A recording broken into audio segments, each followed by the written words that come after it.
안녕하세요 여러분. 이번 시간부터는 선생님과 함께 환경에 이어 새로운 주제를 다루어 볼 거예요. 우리의 삶의 터전인 이 환경 속에는 많은 생물들이 함께 살고 있지요.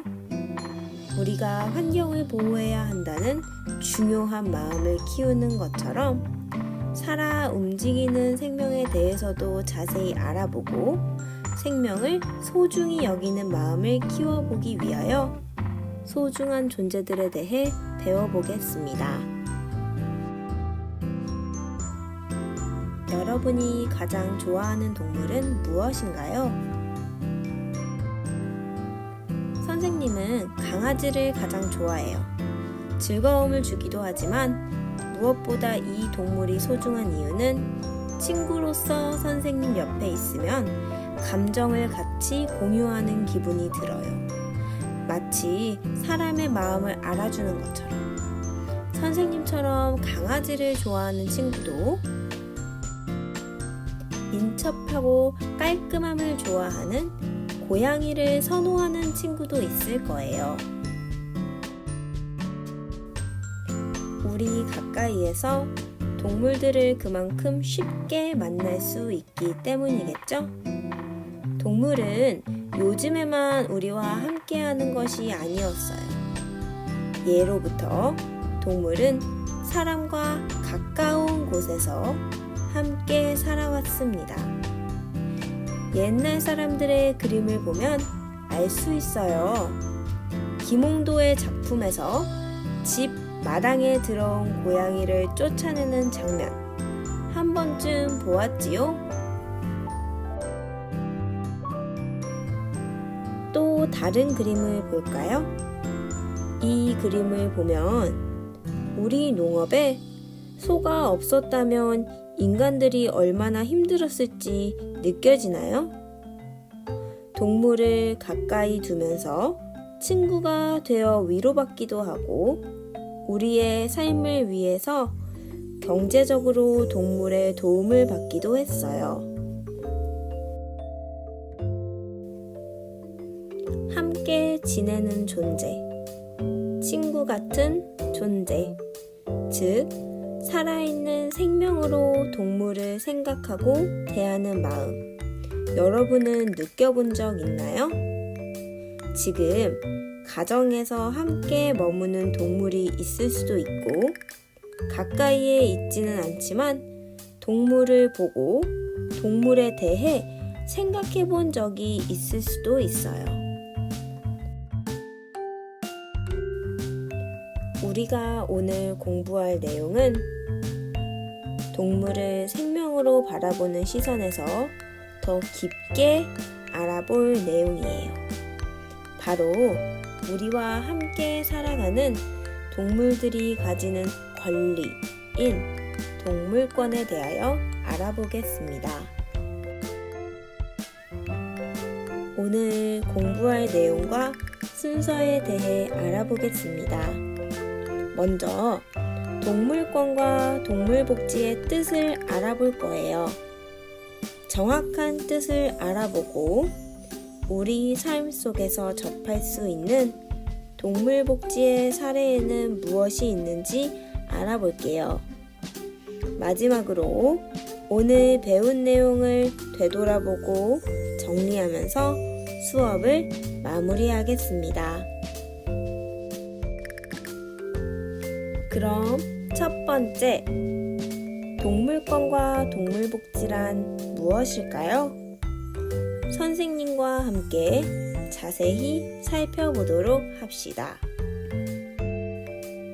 1978년 10월 15일 날 선포된 파리 유네스코 세계 동물권리 선언문에는 모든 동물은 태어나면서부터 평등한 생명권과 존재할 권리를 지닌다 라고 밝혀져 있습니다.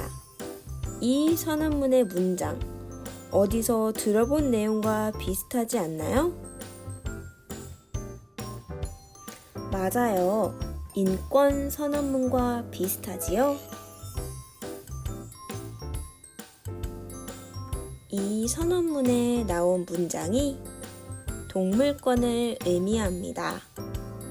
사람이 태어나면서부터 인권을 가지는 것처럼 동물들 또한 태어나면서부터 생명권과 존재할 권리를 가진다는 것이죠.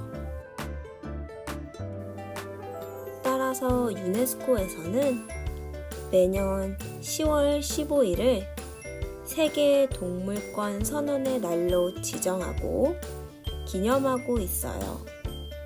무엇을 기념한다는 것은 기억하고 오래도록 생각하자는 의미입니다. 동물의 권리를 중요하게 여기자는 마음으로 동물권이 인정받는 날을 세계에 발표했습니다. 동물복지란 동물권에서 파생된 개념으로 모든 동물이 배고픔이나 질병 따위에 시달리지 않고 행복한 상태에서 살아갈 수 있도록 하는 것입니다. 동물복지의 개념에는 식용으로 소비되는 소, 돼지 같은 가축이 열악한 환경에서 자라지 않고 최대한 청결한 곳에서 적절한 보호를 받으며 행복하게 살 권리가 포함되어 있습니다. 동물복지 유정란과 동물복지 축산농장 인증표시 등을 여러분도 본 적이 있나요? 네, 맞아요. 여러분이 먹는 음식을 장 볼 때 달걀이나 고기 재료에 표시가 되어 있어요. 이 표시는 아무나 함부로 붙일 수 있는 것이 아니에요. 동물의 권리가 보장되면서 길러진 경제동물에게서 얻어진 재료들에만 국가에서 인정해준 이 표시가 붙을 수 있습니다. 이런 동물복지와 반대되는 개념을 동물학대라고 합니다. 동물학대란 정당한 사유 없이 동물들에게 신체적, 정신적 고통을 주는 행동을 의미하며 동물을 보호하지 않거나 관리를 하지 않는 것을 뜻합니다. 동물이 굶주려 죽도록 두거나 아플 때 병원에 데려가지 않고 방치하는 것도 동물학대에 해당됩니다.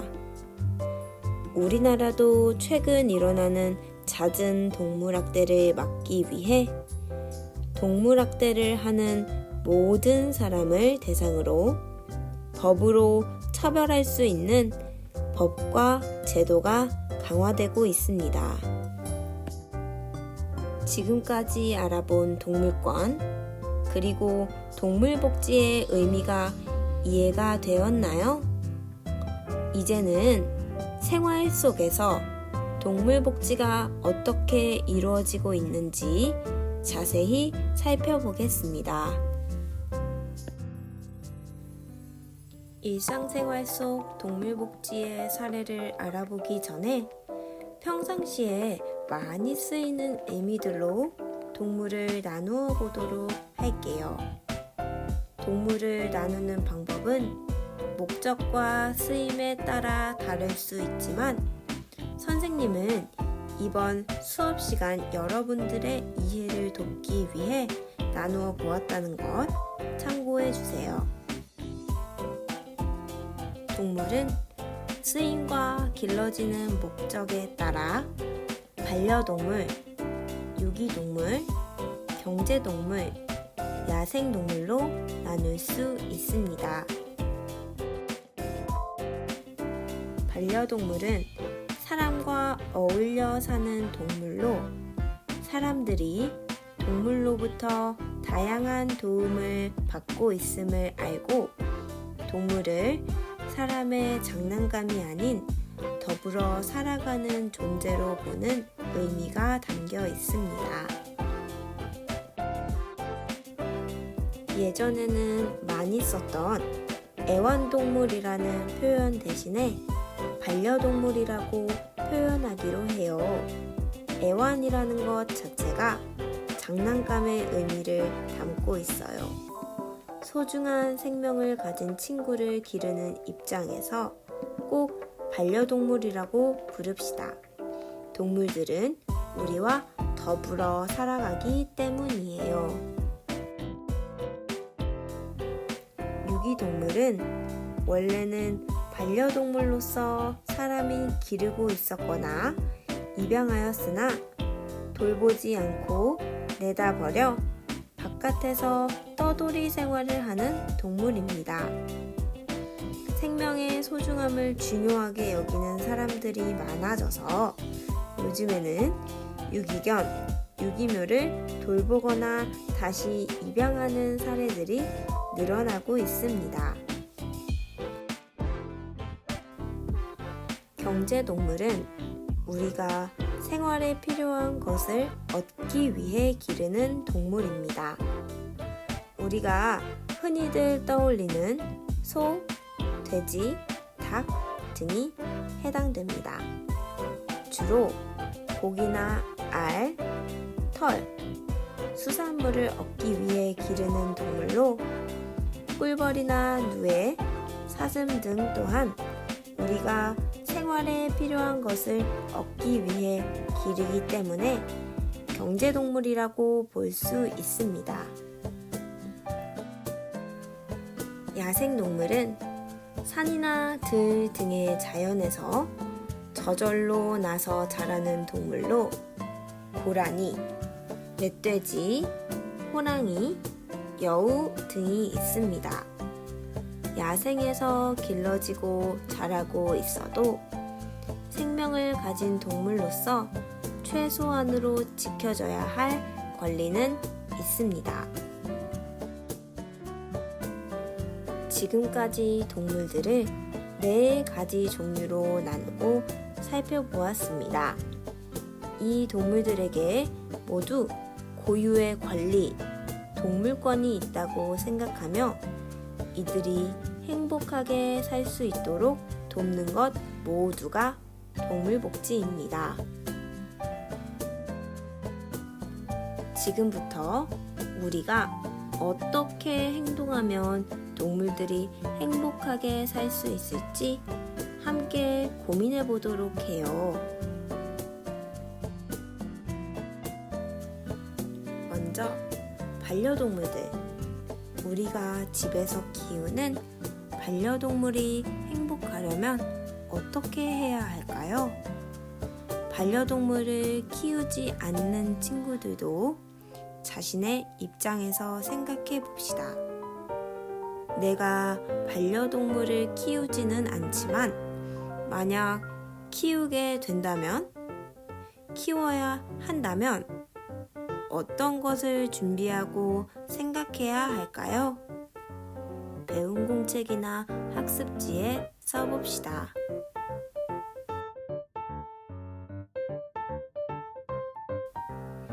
우리가 키우는 반려동물이 행복하려면 매일 산책시키기, 일상생활에서 시간을 함께 많이 보내기, 만약에 반려동물을 키우지 않는다면 사지 말고 입양하기, 반려동물의 보금자리를 청결하게 유지시켜주기, 적절한 시기에 주기적으로 동물병원에 찾아가 예방접종 등의 의료행위를 통해 건강을 유지시켜주기, 아끼고 소중히 대하기 등을 해야겠어요.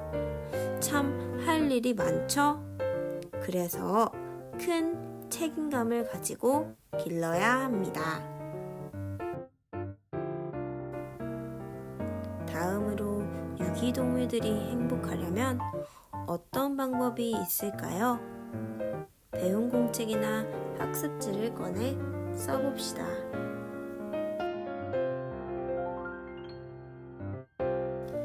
유기동물들이 행복하기 위해서는 반려동물들을 키우는 친구들의 경우 유기동물이 발생하지 않도록 책임감 있게 기르기.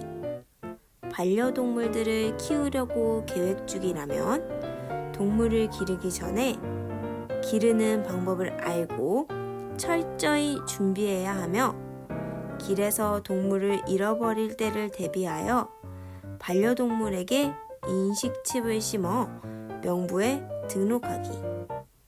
유기동물들 자체를 줄이기 위하여 유기동물 단체에 중성화 비용을 기부하거나 직접 가서 봉사하기.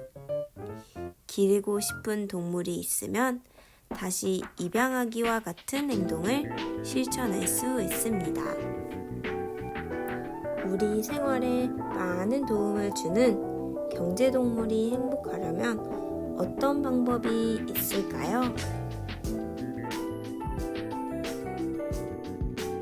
동물복지 농장에서 생산한 제품을 구매하기. 동물 가죽이 아닌 인조 가죽을 구매하기 등의 방법이 있겠네요. 동물복지 농장의 제품을 응원하고 소비가 많이 일어난다는 것 자체가 동물복지 농장을 지지한다는 의미이므로 되도록 같은 달걀이라도 동물복지 농장에서 생성된 제품을 구매하여 경제동물의 건강한 환경을 지지해 주세요.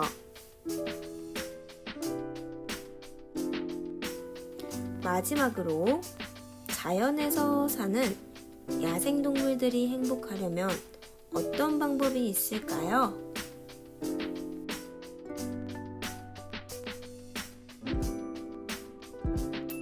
야생동물 보호구역 지키기. 환경오염으로 점점 살아갈 터전을 잃어가는 야생동물들이 많이 생겨나고 있으므로 환경을 생각하는 현명한 소비를 하기. 멸종위기 동물들의 관심을 갖고 보호하기 등이 있습니다. 지금까지 우리는 동물복지의 개념과 일상생활 속 동물복지의 사례에 대해 배웠습니다. 이제 마지막으로 수업을 마무리하면서 정리해 봅시다. 오늘 배운 내용을 선생님과 함께 퀴즈로 정리해 볼게요. 모두 학습지와 배운 공책을 준비해 주세요.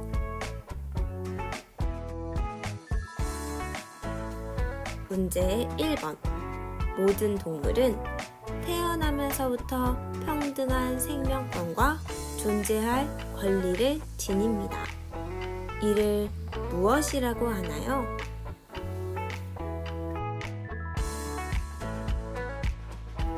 정답, 동물권입니다. 파리 유네스코에서 동물권 선언을 했었다는 것 배웠지요? 문제 2번. 그럼 파리 유네스코에서 지정된 세계 동물권리 선언문을 바탕으로 매년 몇 월 며칠을 동물권리 선언의 날로 지정했습니다. 이 날은 언제일까요? 매년 10월 15일입니다. 우리 모두 날짜를 기억하고 매년 동물권리 선언의 날을 의미 있게 보내도록 해요.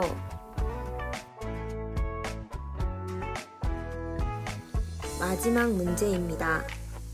동물복지와 반대되는 개념으로 정당한 사유 없이 동물에게 신체적, 정신적 고통을 주는 행위 및 관리 태만을 하는 것을 무엇이라고 하나요?